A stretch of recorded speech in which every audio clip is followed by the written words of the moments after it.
What's up? Welcome to episode 2, Squaring Around. I'm Jacob Rodriguez. That's Andrew Zimmel, the mouth from the north. And Zimmel, who would have thought that you moving to North Dakota area would eventually help us cover something related to Texas State? If that was a sacrifice that had to be made, I'm willing to make it. But man, talk about a lot of gas to get us to North Dakota.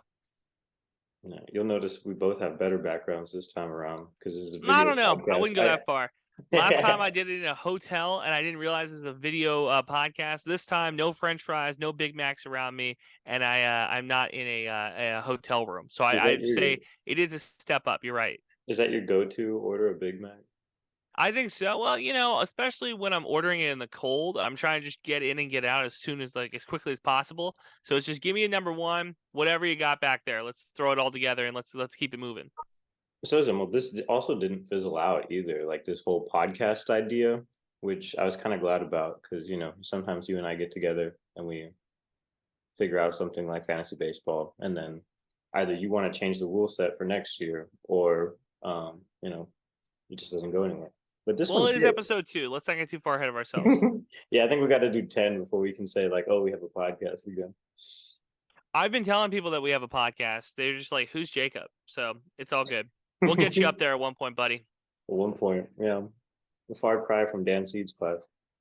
The first thing I want to talk about is the UIW win. You called it last week. I didn't really know what I was talking about, so I didn't want to put any money on a team I have no business watching or paying attention to, really, aside from the DJ Kinne hire. But UIW beat Sacramento State yesterday in a kind of a crazy game. It ended up being 66-63 final score. Both teams scored over 28 points in the fourth quarter alone.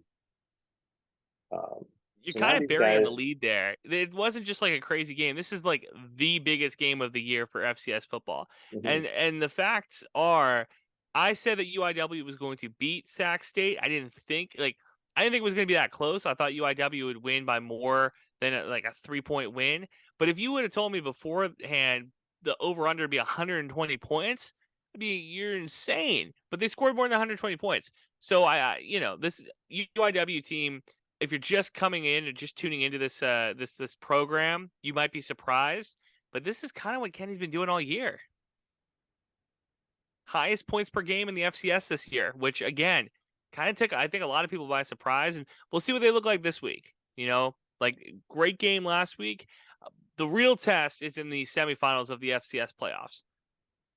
They had some time with media in San Antonio, just talking about what they're looking forward to. Obviously, this is like one of the most storied teams in FCS, most dominant teams in FCS. Talking about North Dakota State? Yeah. What do you know about the team just from living, covering, being? Dog, I know a lot about this team. So here's the thing.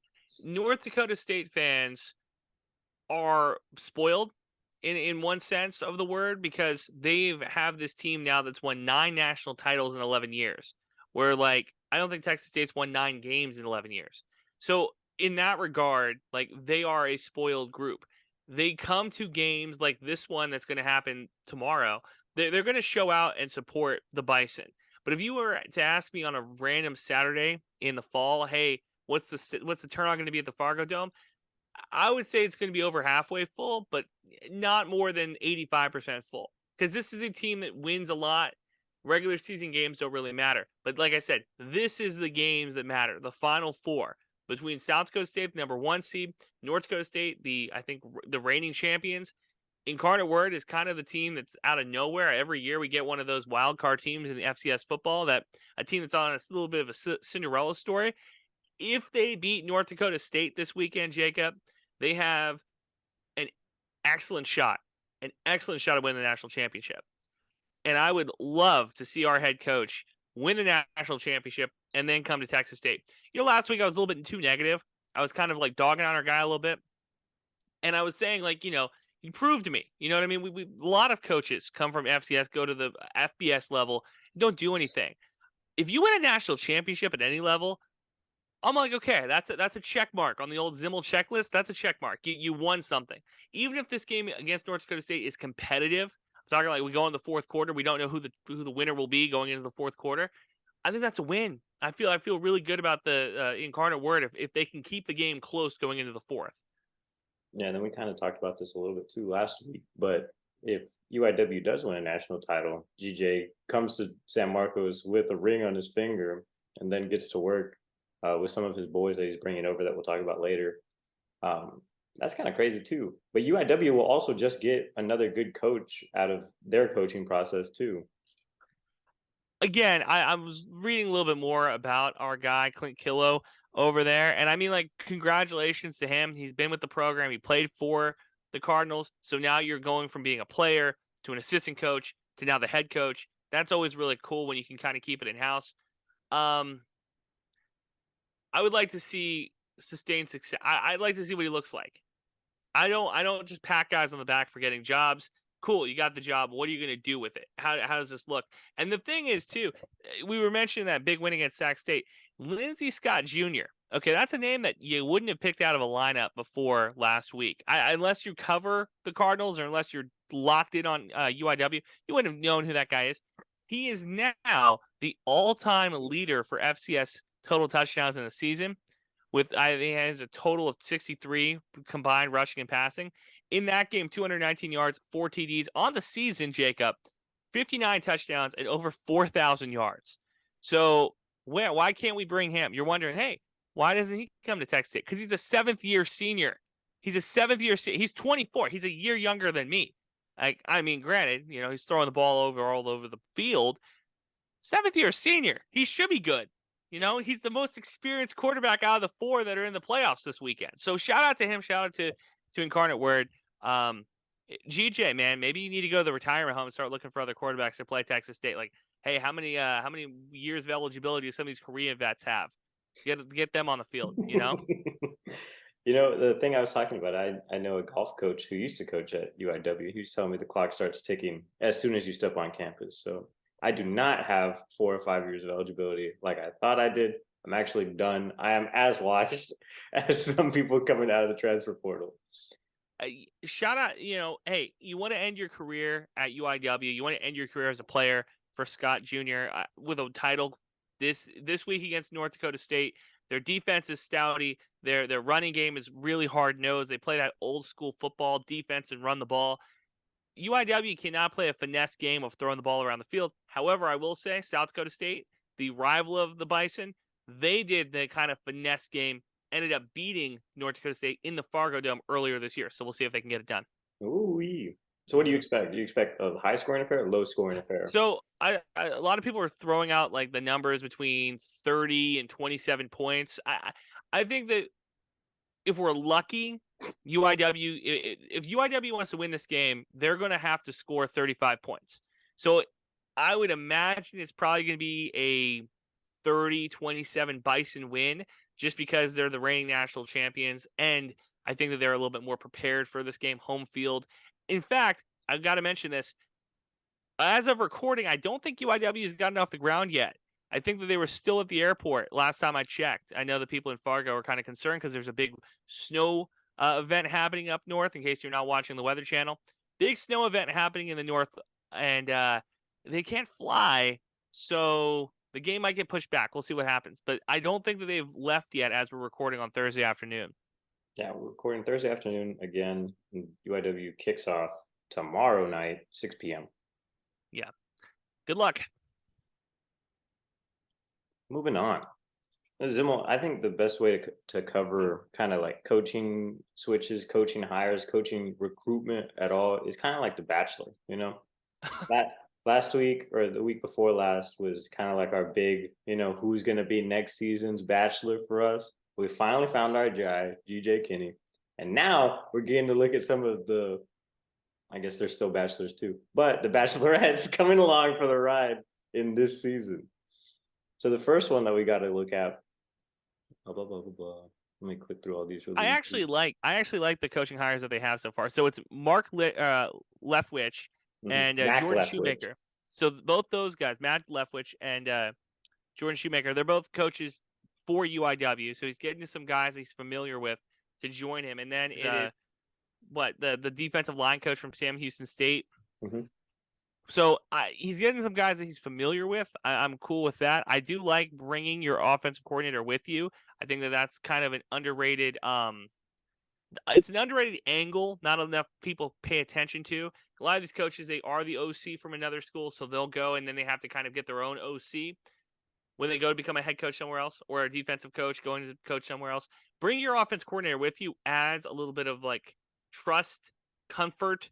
You know the playbook. You know what you want. You've seen it a couple times. So I'm hoping, fingers crossed, that this head coach offensive coordinator combination now can save Texas State the headache they had with the Spavital era, where you have an offensive head coach and you have an offense coordinator and you don't really know who's calling plays. So hopefully this kind of makes the transition a little easier for Bobcat fans.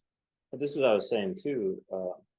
This he's doing double duty right now at UIW and at Texas State. So he's just going back and forth, back and forth, back and forth. Comes back to the locker room at UIW all day.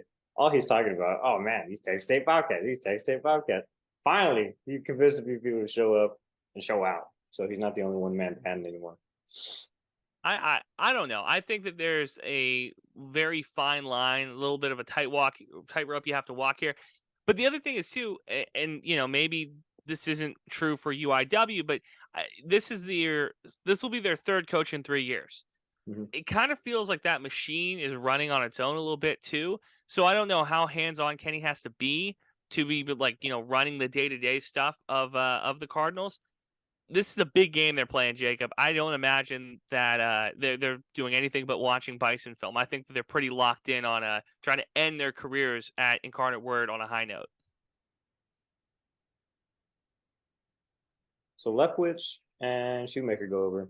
Then on the defensive side, they got a defensive line coach as of right now. No DC yet. His name is Mike Leach, and he was Texas State's defensive line coach. Oh, he is Texas. I'm dumb. I can't read. What do you think? So what do you know about these early? That's the thing is like, everybody wants to bring an exciting brand of football, and as a matter of fact, DJ Kinne said that like 4 different times, including the introductory press conference that I pulled that first bite of. It's now being just recycled across the board because that's the only thing he's saying is that we're trying to bring an exciting brand of football. We'll play an exciting brand of football offensively. We're going to be a tempo team. We're a run play action team, and we're going to light up the scoreboard. That's what everybody says when they get hired, right? So, yeah, I agree with that. But, Genny, this is what I thought was interesting. So, they have the best defense in the WAC this year. But the other thing that caught my attention is the defensive recruiting coordinator for Sam Houston State. Now, if you do a little bit of just quick math in your head, Sam Houston State won the national championship 2 years ago for the FCS level. Incarnate Word is trying to play for a national championship if they can win this weekend. So what Texas State's done is they've essentially tried to pull all of the success out of the Texas FCS pool that they can, which is smart, which I give all the credit in the world to. Because if you were a UTSA fan and Jeff Traylor got hired, you're thinking to yourself, okay, well, we have a high school football coach that's coming in, but it makes sense because you're recruiting high school football players and you're recruiting high school coaches to send you their guys. Getting 2 offensive coaches that have recruited the state of Texas and now a defensive coach that's in charge of that at Sam Houston State that has kind of helped build a program that wins games in Huntsville. I'm okay with it. I'm excited. Now, I do not think that the defense will be as good next year as it was under Zach Spavital. That's going to be a hot take right now because just the players that have left. I think our defense is going to take a step back, and it's not going to be what Texas State fans want to hear. This whole conference, Jacob, is wrought with defensive talent. Marshall, Southern Miss, Troy just won the Sun Belt Championship on a defensive mindset. It's going to be tough in that kind of regard because our defense will not stack up to those. We're going to have to win games by moving the ball down the field, and hopefully in the next couple of years we get some defensive standouts. And kind of just going back to that, if Kenny's like think Texas first mindset, this guy's from Missouri City. He played at SMU. His first job, as a GA was at Texas Tech, and he also coached current Bobcat Jordan Rebels in North Shore. So look at that. I finally figured out how to read a press release. But also just kind of going back to like what they're talking about is like, they're trying to recruit, trying to just be a better version of what Texas State was supposed to be. Just kind of representing that area, Central Texas, but also just the state as a whole. And like, hey, we have big football players. We don't necessarily need to rely on the transfer portal or making moves in that regard, even though we probably should do that too. It's tough because if you want to say that you want to be the brand of Central Texas, like, brother, you're stacked between two tough ones. You're stacked between two really tough ones. You got a legacy brand in Austin, and you have the newcomer of the year in just south of you. So I think that, yeah, you might be right that, okay, think Texas, be Texas, which I would love that to be the logo, the saying, because for the longest time it's been think small, be small at Texas State.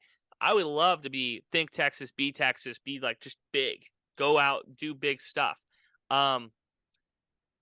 If we become the brand of Central Texas, something really crazy happened at UTSA and something horrific happened at the University of Texas. If we become the brand, maybe we will.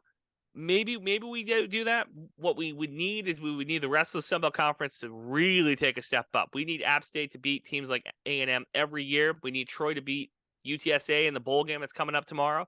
We would need a lot to happen in our favor for Texas State to be the brand of Central Texas. Maybe they can do it. Maybe. Who knows? By the way, I didn't know this stat until this week, but UTSA has not won a bowl game. So if they beat Troy, they will win their first. This is cool. Yes, if they beat Troy, they'll win their first. This is their back-to-back conference championships, though, for Conference USA. I think they're moving to the American Conference in a couple of years. But man, yeah, it is. I hate the Trojans. They beat the hell out of Texas State every year. I'm rooting for them tomorrow. Yeah, I want Troy to win tomorrow too. It's salty. So yeah, that's our mini bachelorette episode for this week. It's gonna be like this for quite some time, where people are just being brought in. There's a new press release. There's like 2 or 3 guys on it, 1 guy on it. They're still working the transfer portal. They're still recruiting some guys. That's something I've never been good at, is like just watching where everybody's getting offers from. That's something Kef and a bunch of other people are very good at. Probably not going to be getting that information from me and Zimmel as breaking news. I'll tell you what, if I break some information, it's because my NIL fund has taken a real big boost. I'm telling you, why is Hudson Card not at Texas State? He just came from Texas. He's a great guy. Granted, you're not winning national championships here. You're probably not winning them other places too. There's too many good quarterbacks in college football. Come to Texas State, man. Come to Texas State. You love Austin, but hate paying the rent? San Marcos is just for you, dude. Come on down. I'm telling you. These are your advertisements? These are my advertisements. Austin rent? Come to San Marcos. Yeah. I look, the traffic's better. The food is better. The traffic is not better. You have not been to town recently. Maybe it's just commencement, but I had to drive through the area a couple times this weekend, and yeah, not great. It could be worse. It could be worse. It could be Austin. Come to San Marcos. Come to San Marcos. I'm telling you, Hudson Card. That's my pitch.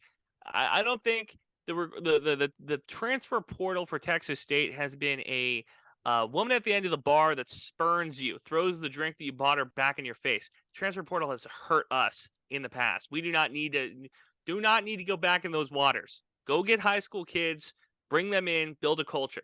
That is the plan for Texas State, I believe. Well, we are helping a lot of young men get their college degrees, get set up for success in the future. So at least we've done that. Honestly, this is what I'm thinking to myself at this point. All of those former Texas State athletes that have, done very well for themselves, I don't know how many have, but if they have, join the Andrew Zimmel NIL fund and let's go get us a title. Let's go buy a championship. Maybe it's a conference championship. Maybe it's a bowl game. Maybe it's a Cure Bowl in 2 years. Well, come on, let's pay our way to win a championship. I'm sick and tired of this. Yeah, I'm sick and tired of being at the end. I don't care. I just want to win. I want to be bowl eligible. I don't think we deserve a bowl win out of the gate, but I just want to have the opportunity to be, and then so I can throw a fit online on this podcast. Yeah, got you, Zimmel. When you and I are not getting high on the aspirations of Texas State football, what could be, what should be, what would be. We're probably watching the basketball team, because that team has given us some success, glimmers of hope in the future, in the past. So when you gave me this rundown and you said Texas State basketball loses to Hardin Baylor, I didn't believe it at first. They're 6-5 right now. The Crew. which is surprising. They're 6-5 now. I will explain away the loss to Mary Hardin Baylor by saying that the first half they went not 1 of 9 from 3 and shot 33% from the field. In the second half, was not much better, 1 of 8 from 3. They shot 16 of 22 in the second half though for free throws. Look, this basketball team is kind of in like I feel like it's a little bit of a transition period. For like 4 years, Texas State basketball was like the best in the West and best in the Sun Belt. Now I think that it's going to be a little bit where 3 or 4, maybe 4 or 5 seed come conference tournament time. That's not impossible to do. You can win the conference as a 4 seed. I'm warning fans now that if you are expecting a number 1 seed from this group, might be a little bit too much to ask for. I will say this though. Did you know that UTA was in the WAC? Did you know UTA was no longer in the Sun Belt Conference for basketball, Jacob? I didn't actually. That was we beat them a couple weeks ago. I'm glad because I feel like, well, especially I don't think you should be in a conference that you're not also like offering the exact same sports. UTA didn't have a football team. UTA didn't have some other teams too. And it's like, what are we doing? You're just competing half the time. Are you paying half of your league dues to like not play in all of it? Like you have to. I think there's like has to be a broader commitment from the university to bring in any school. For the conference to bring in schools that aren't just basketball only or something. You want them to play football too. Well, that's a whole like Title IX thing too, is that you can't have a sport without having a commitment to the other like female-based sports too. So if any school brings in football, they're bringing in like UTRGV, which we'll talk about later. We'll get to in a minute. I'm excited for it. Yeah, I'm excited for it. So are you concerned about the basketball team, or was this just hey, they lost this game, should we care? Yeah, well, no, the only reason I have this in the show, to be perfectly honest with you, is because of how volatile it got online with a loss to UMHB. I mean, everybody gets into this school. This is like one of those like flyer schools where they'll waive your waiver fee or whatever, and then you get into UMHB and you post it online. You're like, I got it. Like, that's like one of those first ones that they do like those super early admissions, and then yeah. I'm going to be honest. There was a kid that I went to college with. He has a younger brother. He was telling me the younger brother missed all the deadlines to get into schools. I said, hey, I know of one school that probably still would take you.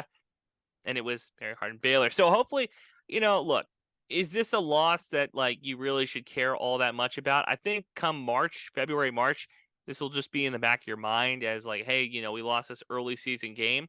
I'm not all that concerned.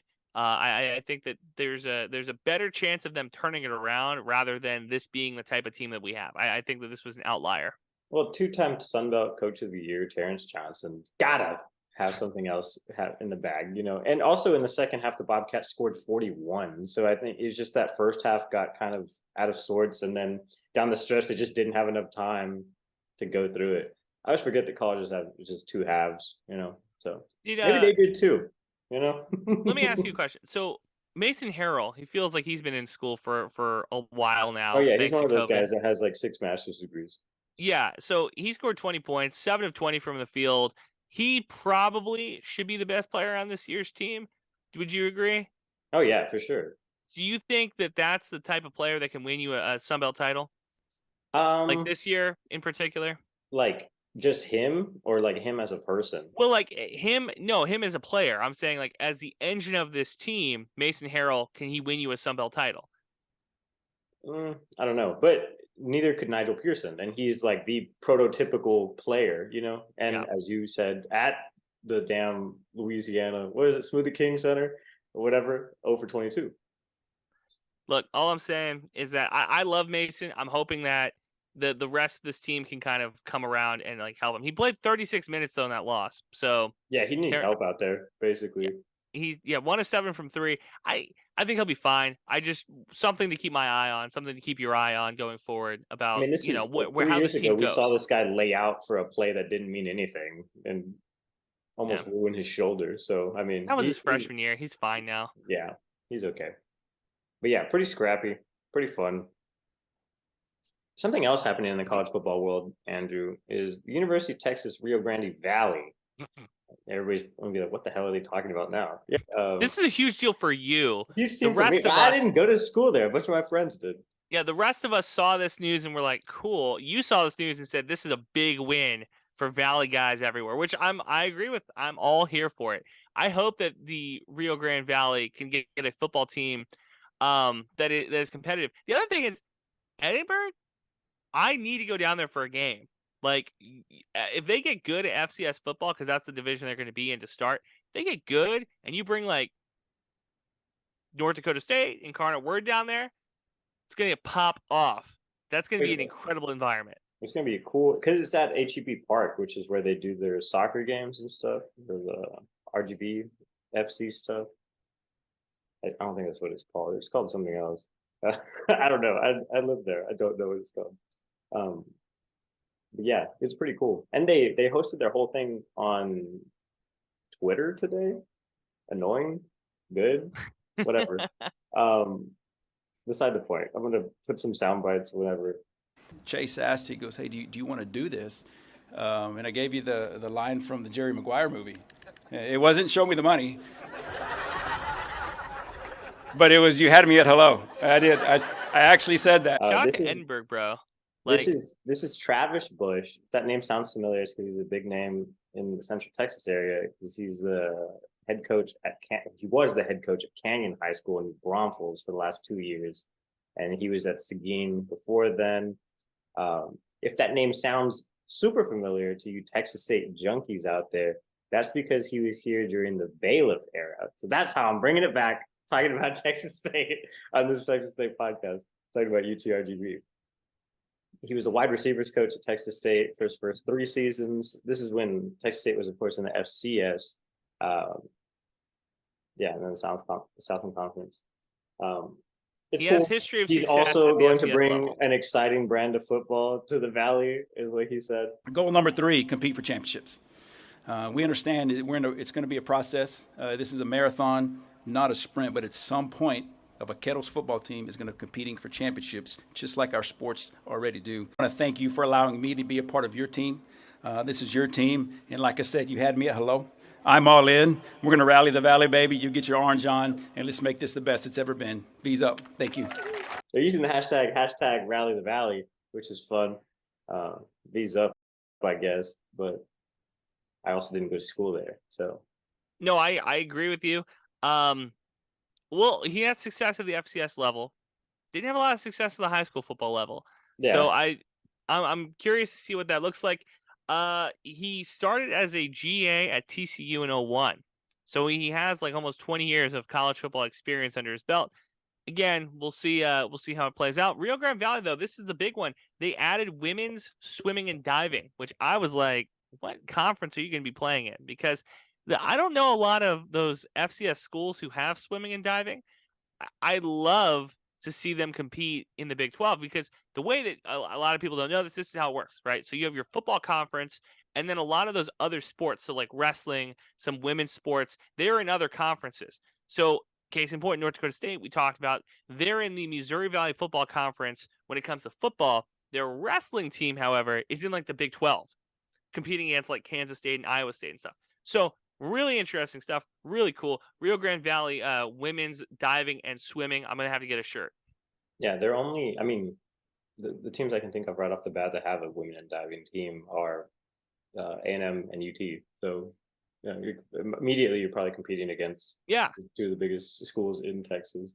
And for a long time, UTRGV has been really good at basketball too. So they're not. They played Texas. This isn't like a team, or this isn't like a school that's like allergic to wins or anything. Formerly, they were UTPA, University of Texas Pan American, and then now they've transitioned to UTRGV. They merged UTB, University of Texas Brownsville, and the UTRGV campus came together. All my friends freaked out because they were about to lose accreditation, and they're like, "Do our degrees mean anything?" A bunch of them got credits added to this, and so now at the end of that, 2 years later, most of those graduates will now have a football team to root for them. So this is kind of like a huge circle of events. Let me ask you, coming from the Valley, what was the college football team most people rooted for? UT. Okay, do you think that's going to change? Either UT or A&M, but they had a UT affiliate in name, so a lot of people were T-shirt Longhorns fans, so including but not limited to yours truly. While I was a little kid, UTSA had the same thing in San Antonio. A lot of transplants, a lot of T-shirt Texas fans. UTSA got good. The gas station started selling the Roadrunner hats. All of a sudden, you can't go anywhere without seeing UTSA gear. I like to think that that's going to happen to Rio Grande Valley. I hope that happens to them down there. Success breeds fandom. You know, it's there's no circle in the egg here. You win, fans show up. Okay, so if they win, fans will show up and they will become the team of the Valley. So hopefully that happens for them. Check this out. So this is a quote from former Texas State quarterback and 2022 Texas State Hall of Honor inductee Bradley George, for all you Texas State football junkies. And he's talking about Travis Bush. I can't count on how many coaches I had over the past 25 years involved in athletics and multiple sports, but Coach Bush is hands down the one I learned from the most and respect the most. I think I speak plenty of former players that it was truly an honor and a blessing for him to play at Texas State.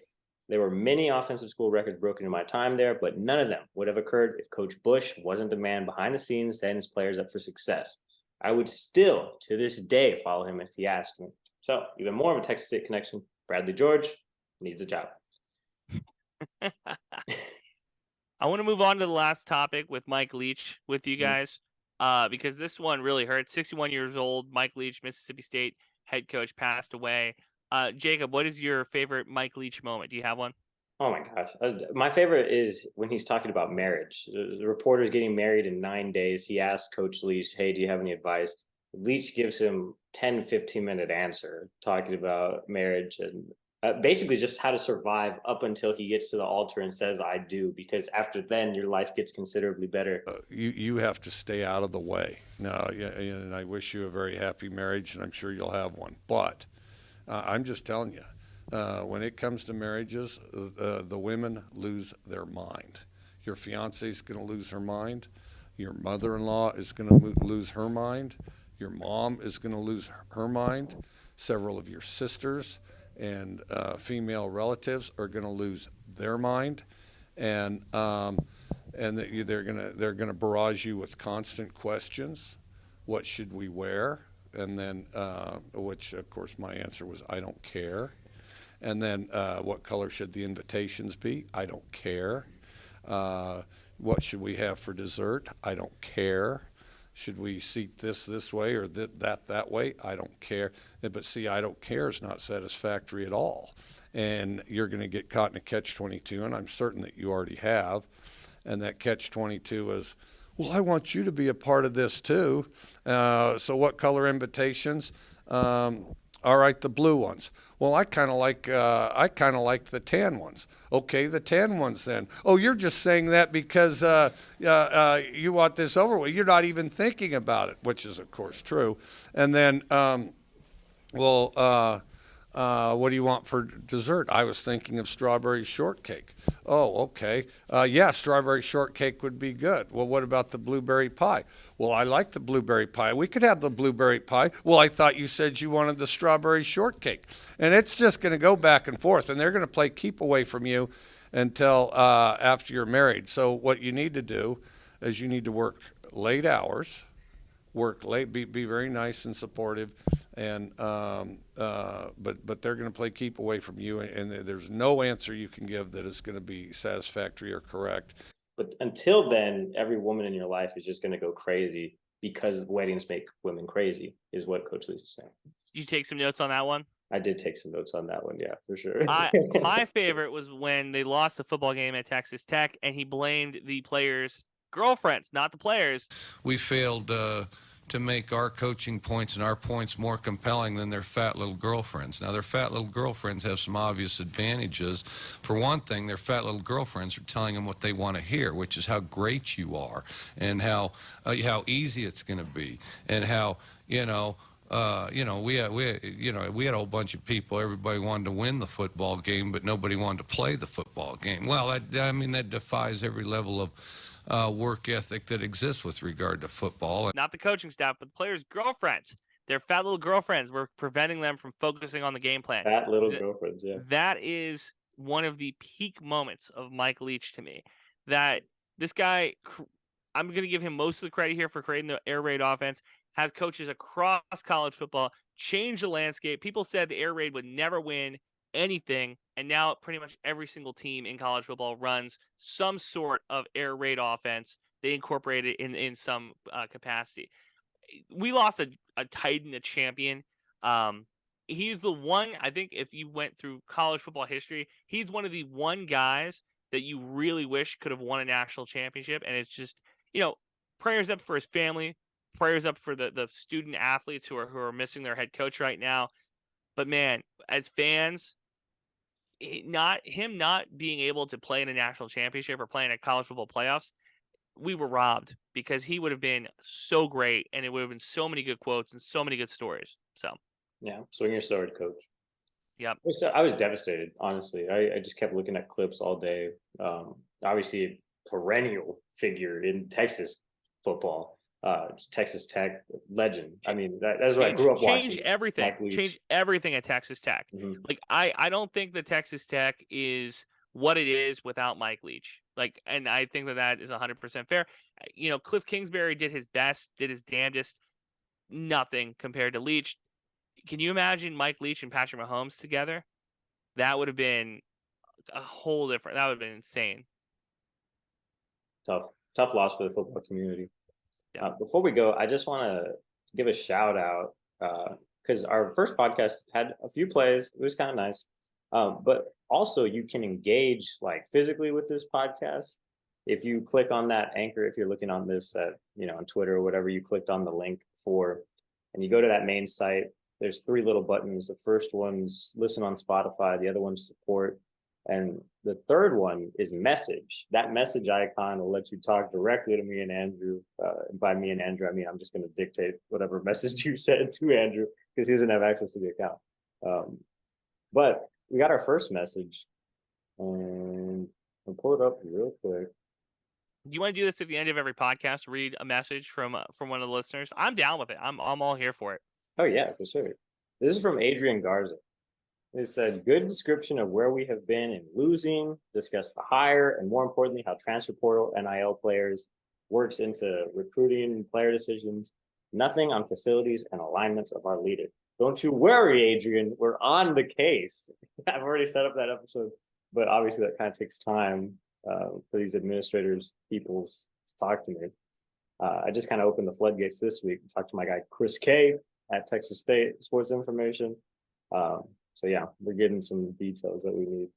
And shout out Chris for helping me with just a very simple request I needed. I was just talking about total game day attendance numbers in a later episode.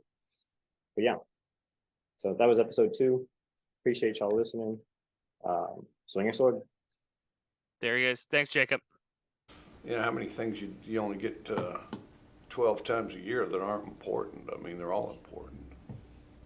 You have a recipe for your gravy, or is it all up here? I got a little of both.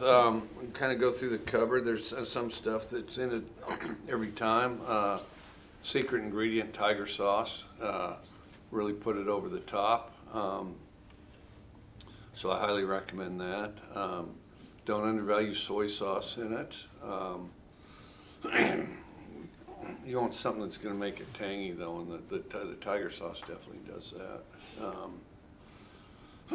But yeah, it's kind of go through the cupboard. Lemon pepper's good. Lemon pepper helps it for sure. Some stuff people try to put in them, which I recommend against. Too much sage, no. Liquid smoke, no. And I think Worcestershire sauce is a sucker bet too for turkey gravy. Just has kind of a sort of dries and flattens it out somehow.